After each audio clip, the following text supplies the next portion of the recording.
राकेश टिकैत के पीछे योगी मोदी दोनों का हाथ है, आशीर्वाद तो मिलना तय है। टिकैत की कुर्सी कोको ले गई, भाई नरेश की कुर्सी भी कोको लेकर फुर्र हो गई।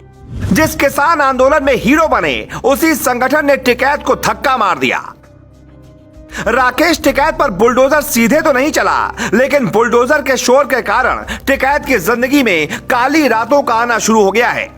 राकेश टिकैत की कुर्सी और उनके भाई नरेश टिकैत की कुर्सी पर कौन बैठ गया, हम आपको बताएं। उससे पहले आपको बताते हैं राकेश टिकैत के अंत की शुरुआत कैसे हो रही है।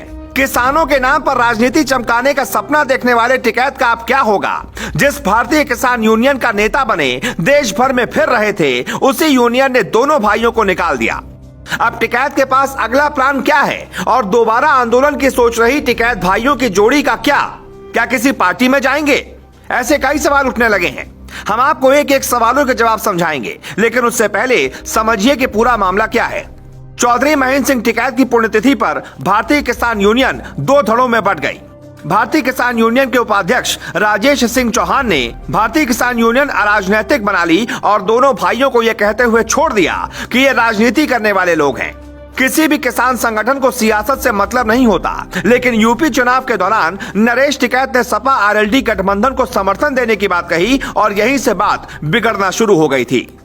दरअसल राकेश टिकैत उन लोगों में शामिल थे जिन्हें लग रहा था योगी वापसी नहीं करेंगे, लेकिन जब योगी वापस आ गए तो ऐसे लोगों की बोलती बंद हो गई।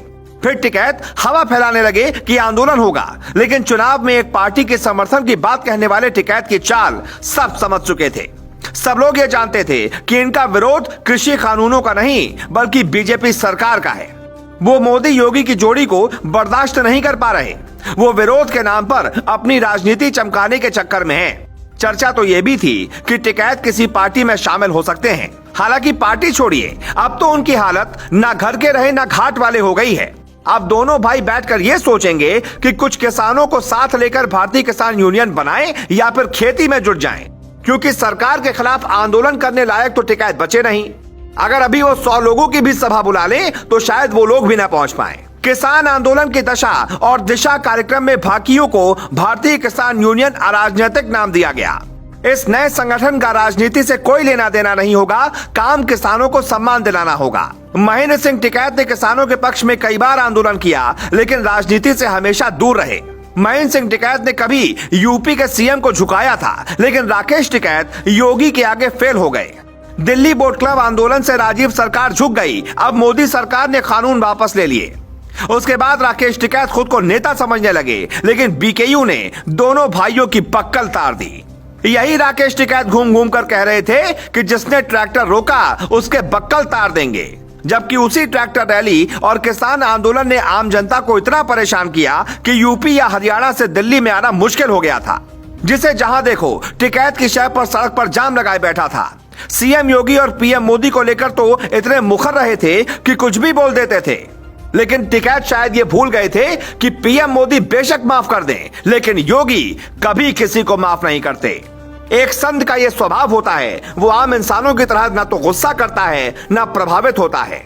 यूपी चुनाव में जिन जिन लोगों ने योगी की खिलाफत की, उन सबका हिसाब हो रहा है, चाहे वो बड़े बड़े नेता हो या फिर यूपी के पूर्व डीजीपी मुकुल गोयल।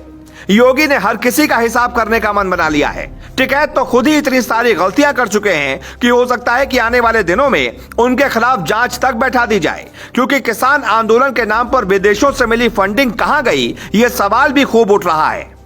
बाकी आगे और क्या होगा देखते रहिए। फिलहाल टिकैत भाइयों की कहानी द एंड की तरफ जा रही है, जहां से ना तो उन्हें सुनने वाले 4 किसान होंगे और न ही वो कुछ नया सोच पाएंगे। Bureau report, global Bharat.